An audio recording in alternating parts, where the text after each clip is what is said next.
Carla, is there a hell? Well, no, Dave, there is no hell. My cell phone says there is. The King St. James Bible says there is. If the internet and the Bible says it's true, it must be true. Dave, the Bible story started 6,000 years ago. There were very few people inhabiting the earth at that time. Few could read or write. Besides, there were no cell phones, computers, or other means of communication other than storytelling. Thus, the biggest phone game occurred without a phone. And by that I mean one person told another person who told another person a story, changing bits and pieces along the way.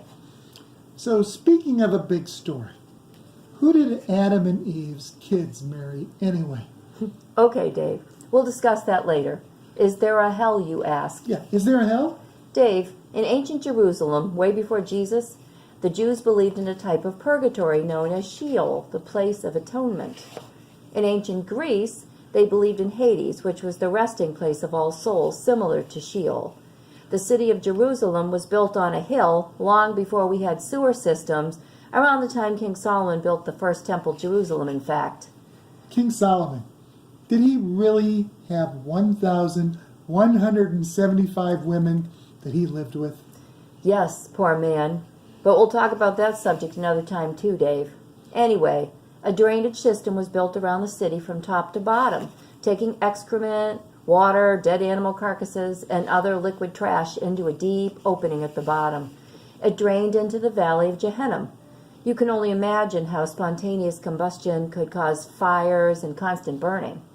So basically, the valley of Gehenna was just a ditch. Yes, Dave. And the kings of Judah typically sacrificed their illegitimate children in the valley of Gehenna. Later it became a burial site. Jewish folklore began to refer to this area as the place of death, destruction, and fire. And during the reign of the Roman Emperor Nero in 70 AD, that's after Jesus, the Christians were persecuted and cremated. In other words, burned in the valley of Gehenna. And in the book of Revelations, by the way, which was written about 100 AD, John tied the Antichrist to having power over Gehenna. Carla, do you think literally John was saying Nero had power over Gehenna? Dave, I believe you're correct. So Carla, can you tell me, what does any of this have to do with hell? Sure, Dave. Most of the original Bibles were translated from Greek, and most of those books use the terms Sheol, Hades, and Gehenna when referring to the place where dead people go. The word hell was seen first in Old English in 725 AD, derived from the Germanic word helja, which meant to cover up or hide something. You mean like in a grave? Yes, exactly.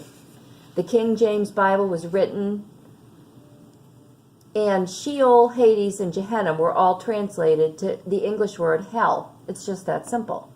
So Carla, let me get this straight.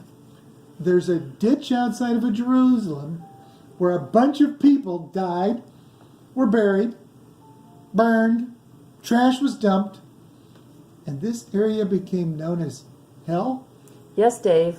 The story and the word hell were embellished from the start. This sounds kind of confusing. Like the Adam and Eve story. Can we go back to that now? Not now, Dave. Let's tie up these ends. Dave, God is all-knowing and all-loving. So either God created you, knowing full well you'd fail and burn in eternal hell, or God makes mistakes, and we know that's not the case. God never creates imperfection. And Dave, that's why there's no hell.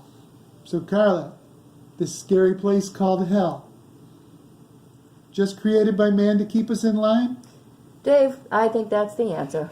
Hell is a ditch outside of Jerusalem. It was never a place our God would send us for punishment. The word hell was misinterpreted and misunderstood. And Dave, sometime in the future, we will discuss Sheol, that place of atonement. So Carla, it's interesting. In March of 2018, a report was released saying that Pope Francis, during a discussion with one of his friends, said there was no hell. The official Vatican response to this, of course, was it was probably misquoted.